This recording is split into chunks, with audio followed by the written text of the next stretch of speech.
എന്നാ ഒച്ചപ്പാടല്ലേ? ഈ ആണുങ്ങൾ ഒരു 70% ആൾക്കാരും വണ്ടിയിൽ ഉറക്ക പാട്ട് വെക്കണവരാ.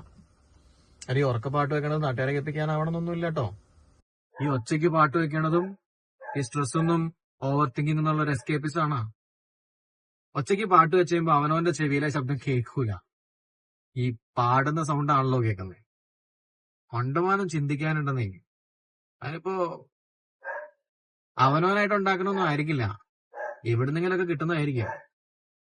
എന്നാ എല്ലാരും ചിന്തിക്കുന്നത് അങ്ങനെയാ, ഷോ ആക്കുക അങ്ങനെയാണെന്നാ. ഇപ്പൊ ഈ റീസെന്റ് ആയിട്ട് ഇൻസ്റ്റാഗ്രാമിലും യൂട്യൂബിലും ഒക്കെ കണ്ടുവരുന്ന ഒരു ട്രെൻഡാണ് സ്ത്രീകള് പുരുഷന്മാർക്ക് അവരുടെ ഫീലിങ്സ് എക്സ്പ്രസ് ചെയ്യാൻ പറ്റാത്തതിനെ പറ്റി പറയണേ. അതുപോലുള്ളൊരു സാധനമാണിത്.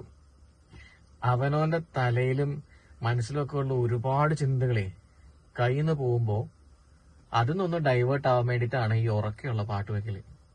അപ്പൊ ഈ പാട്ടിന്റെ ആ ഒരു ഓളത്തില്, ആ ഒരു ഒച്ചപ്പാടില് പലരും പലതും ചിന്തിക്കുന്നില്ല.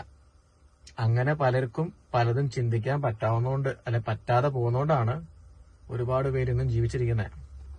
അല്ലാണ്ട് എല്ലാ ഒച്ചപ്പാടും അല്ലെങ്കിൽ എല്ലാ ഉറക്കെയുള്ള പാട്ടുകളും ഒരു ഷോയൊന്നുമല്ല. എന്ന് പറഞ്ഞാൽ ഒന്നാമത് നമുക്ക് എല്ലാം ഒന്നും പറഞ്ഞ് എക്സ്പ്ലെയിൻ ചെയ്ത് മറ്റുള്ള ആൾക്ക് മനസ്സിലാക്കിക്കാനുള്ളൊരു ക്ഷമയില്ല. ഒരു തവണ 2 തവണ പറയുമ്പോൾ മനസ്സിലാവുന്നില്ല എന്നുണ്ടെങ്കിൽ വിട്ടുകളി. എന്താല്ലേ വണ്ടി ഒച്ചയ്ക്ക് പാട്ട് വെക്കുന്നവന്മാര് മുഴുവൻ മോശക്കാരാണ്, ഷോ ആക്കുന്നവരാന്ന് വിചാരിക്കണ്ട. ഒരുതരം എസ്കേപ്പിസാ, ജീവിച്ചിരിക്കാൻ വേണ്ടി അല്ലെങ്കിൽ പോസിറ്റിവിറ്റി മെയിൻറ്റെയിൻ ചെയ്യാൻ വേണ്ടിയിട്ടുള്ള ഒരു ഗിമിക്ക്, അങ്ങനെ കണ്ടാൽ മതി.